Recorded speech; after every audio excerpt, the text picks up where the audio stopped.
All right, let's talk about Drake Maye, who I think had a really interesting rookie year. There was a lot of things he did really well, a lot of things he didn't do so well, and then some things that he just, he was in a weird situation in New England. In fact, let's actually start there with the situation and him, I think at times making the most of it. Because again, you look at his overall box score stats, they're not going to wow you, they're not going to blow you away or anything like that. But one thing I always kind of try and bring up is, there's certain quarterbacks that people will say, well, what were they supposed to do? Look at the situation they were in.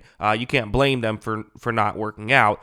But you can still evaluate a quarterback even if they're in a bad situation. And this is an example where it's a man coverage play. You see the route on the screen, one that can definitely work against this coverage. However, when this play begins, you're going to see that there is a pretty heavy blitz. And because of that, Drake Maye right now is under pressure. So he could make his throw to Hunter Henry, the tight end running a route over the middle, but Henry has not even turned his head around at this point. It's a gamble, and can you pull this kind of thing off? Again, it's going to be difficult, but Maye is able to, while under pressure, makes a very accurate throw. They get that completion, and they're able to pick up a first down on third down. So that's a really key play and a really, a high-level play from Drake Maye. Yes, you get put in this situation enough, bad things are going to happen at times, and that's why, he did throw 10 interceptions last year, and we'll talk about that. But there is a lot of positives, and the fact that he can make these plays is very optimistic. Also, heading over to something like this, the deep shot thing, I remember with Mac Jones, with the Patriots, anytime he threw a deep ball, you just knew it wasn't going to be completed. It was just one of those things. The second he starts throwing deep, you're like, yeah, this isn't going to work out. And that wasn't all Mac Jones' fault. They didn't have a great deep threat. And with Drake Maye, they still don't have a great deep threat. But they have guys who can do okay. And quite frankly, he just throws a really catchable ball in these situations. It's a one-on-one matchup down the field, pure one-on-one matchup.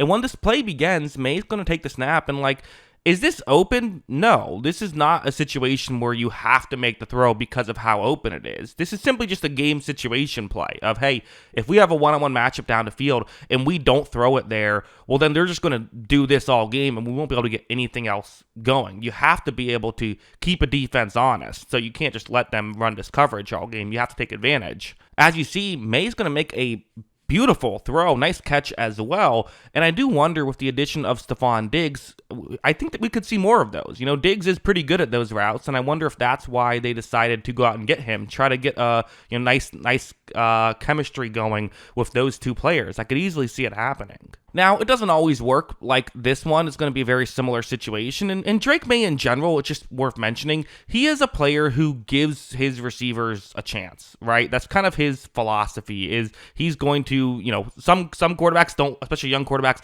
don't want to put the ball in harm's way. He's not afraid to just give his player a chance. Right here, though, you're going to see that he takes a snap, again, with a heavy blitz, is quickly getting the ball out of his hands. This one, though, a bit too high, isn't quite able to make the play work. So he gave the receiver a chance in terms of that's what he was attempting to do. The throw itself actually was not giving his receiver much of a chance. And in fact, that is kind of a bit of a issue with his game, I would say. One of the critiques I did have with him as a rookie, and I had an issue with him with this part of his game in college as well, is throws would just get away from him sometimes. Like this one, for example, it's a zone coverage play, a cover 3 zone play, and you have a route that's going to be going over the middle. Definitely something that could potentially get open. So, okay, well, sure, let's see if it does. Maye's going to take the snap, and does it get open? I mean, yeah. It's not the most open play in the world. It looks really open from this angle, but again, you don't have a Jerome where you can just drop the football down into. You have to throw it from where the quarterback is standing, so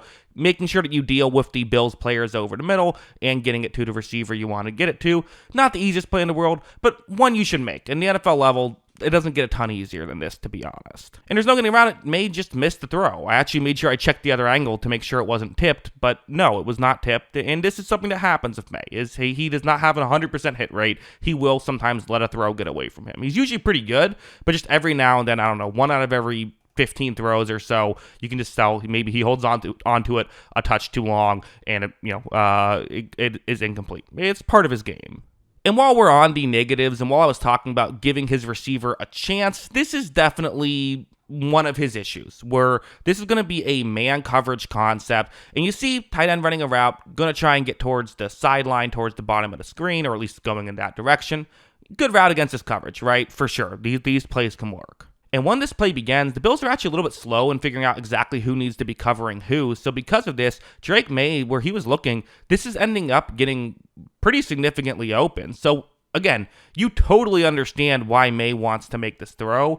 This is just one of the things that young players have to learn, which it's so difficult. I don't get how quarterbacks in the NFL are able to pull this off, but they are, and I'm assuming Maye will eventually figure it out as well, is you got to look the safety off. You see right there, the safety is crashing in immediately. He knows where this ball is going before Maye maybe even does. He's just reading the play. He's like, yeah, I gotta get over here and protect it. If over the middle gets open, so be it. I gotta protect this because this is open. Because of that, it's a great defensive play, right? For sure. Really strong defensive play. But, this is Maye's philosophy. He's going to look quickly and fire when he feels like he has an opportunity. Because of that, like I said, he had 10 interceptions last year. He, had 15 touchdowns. So not the best ratio. Again, 10 interceptions in a situation where he sat out, 5 games or so on top of it. So you definitely got to cut that down. And being able to focus on the little things, getting the rookie mistakes out of his game is something that you hope that happens in year 2.